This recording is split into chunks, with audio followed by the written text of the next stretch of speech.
Have you encountered a nightmare walkthrough where you regret making the decision to buy this house? Or was your walkthrough just sailing by as smooth as a breeze? Well, I'm going to dive in today all kinds of interesting stories, the good, the bad, the unbelievable encounters that I have experienced as a realtor. If you resonate with this topic, please hit the subscribe button. I really do appreciate it. It helps the algorithm. So let's just dive in on exactly what are we talking about? What are walkthroughs? And why would they go bad? Why is a walkthrough so important? Just imagine yourself walking through your dream home and you find water in the basement or an appliance missing. These are the things that could possibly occur, and it's good to have the walkthrough to give you peace of mind before you sign the dotted line and the house is yours. So, how would you be if you went through your walkthrough and when you finally get to the attic, you find all these boxes in the attic? You wouldn't be too happy. And that's what happened to my client in Margate. We were purchasing our first beach house. She was super excited, but we had to address the boxes in the attic. They needed to go. And I was working with a great agent on the other end of this transaction. But what was interesting was the reason why the boxes were there because the homeowner said, well, they were there when we bought the house. Well, that is not what you do. When you purchase or when you're going to sell your home, you need to clear it out. And in the contract, it says broom swept clean. So it needs to be clean. And that includes the attic, the basement.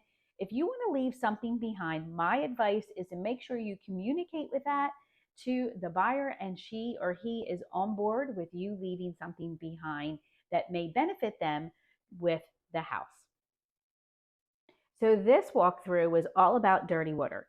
I get a phone call from the buyer's agent after we just closed on the house. And she says, Lisa, we have, or my clients have dirty water coming out of the tub. And this was the sunken tub that you have in the main bathroom. So I'm like, well, did you call the water company? Is there something going on outside the house? Chances are if it hasn't been used, you're going to get, residual water just laying there. Maybe it's, from the pipes. And then she says, well, it's more than that. It's coming also from the sink in the kitchen. And I'm like, well, I'll ask the homeowners. But at this point, at closing, we exchange keys. And once we exchange keys, the house is yours and all the problems that go with it. It's just the way the contract is written out. So here to find out that the hot water heater died. Now, I don't know if it died during the walkthrough or after the walkthrough, but the thing was, they did not check the water temperature. So here's the thing, we're going to get deep down into what is a walkthrough, but these are certain things that you need to check when you're going through the home. Turn on the faucets, wait a minute, and feel the temperature of that hot water and make sure you're getting, warm water coming out of it, then you know that the hot water heater is. Walkthroughs are often underestimated, and it is your final step to saying yes to the house. So it's really important to dive in to looking at the home and making sure everything is done correctly. Case in point, if you've had a home inspector and you've asked the seller to do repairs, may go with your list and make sure all the repairs were done. If you already know that that has been addressed, you have all the receipts, then you want to go through and make sure that all the appliances are working, kind of similar to what your home inspector was doing. Turn on the washing machine, make sure it's running, there is no leaks. Turn on the faucets to make sure that you have hot water, as we mentioned in the example that I gave you, and turn everything on, all the lights. But mostly the lights are kind of iffy because the lights could be just a light bulb thing, so you really can't determine whether it's electrical issue or not. But it's very important that you have the list of repairs that have been agreed between you, the homeowner, and the home buyer, and make sure that all those items that you agree to fix are done. Now, when you go through the walkthrough and you notice certain repairs were not completed, do not worry. There is a process in place to work out the situation. In this case, your realtor will negotiate in your behalf. And what normally happens is that the seller will put funds in escrow to ensure that the repairs get done. If the repairs are not done, then that escrow money gets released to the buyer so the buyer can do the repairs. So this approach is a safeguard for both the seller and the buyer. It ensures that the seller is held accountable to making the repairs. And if they don't happen, the funds are there to help the buyer take care of the repairs.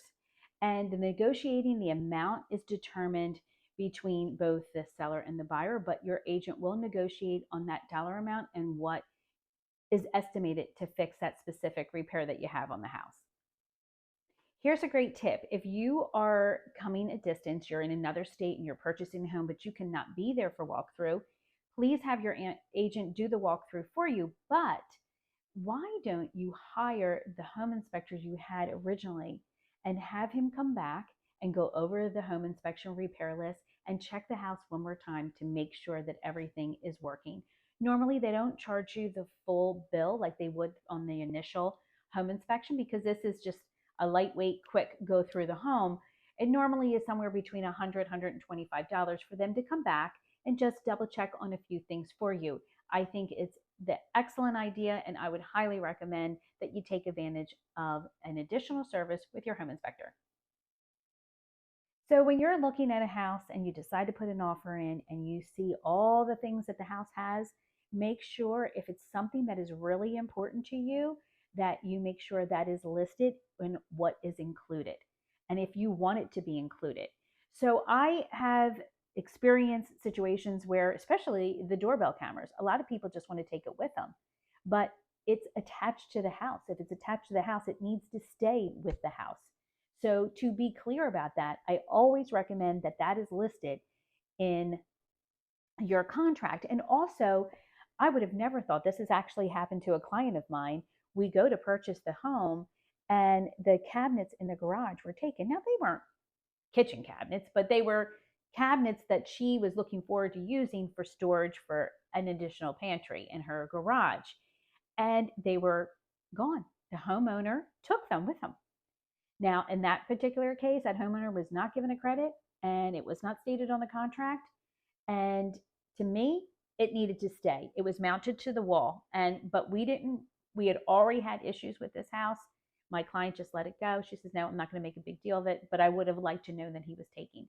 So if you're a homeowner and you want to take certain things, be very clear on your contract of what is going or what is staying. And same for the buyer. If there's something very special, an additional refrigerator in the garage, ask, are you taking that or is that staying? Be very clear on extra things in the home that you are expecting to stay. That will make closing at the end of the day during your walkthrough go so smoothly because you will have full clarity on what is staying and what is going. Now, sometimes closing can be delayed because of what was found at the walkthrough. And this particular story was a colleague of mine. She went to go do the walkthrough. Her client was out of town. She goes down to the basement. She hears something dripping, and there is water in the basement. And it has reached to the level where it had affected the HVAC system. So what do? So in this particular case, the closing had to be postponed because the water issue had to be addressed. It had to be dried out, the water removed, and the homeowner gave the buyer a credit for a new HVAC system. Not the full credit, I think it was $5,000, but gave them money towards a new heating system. I mean, accidents happen. I think in this particular case, I don't know if it could have been filed with a homeowner's insurance, but every problem has a solution. Just know that. Don't get too stressed out. And as long as you have a cooperative partner on the other end and a great agent that negotiate for you, you'll be fine.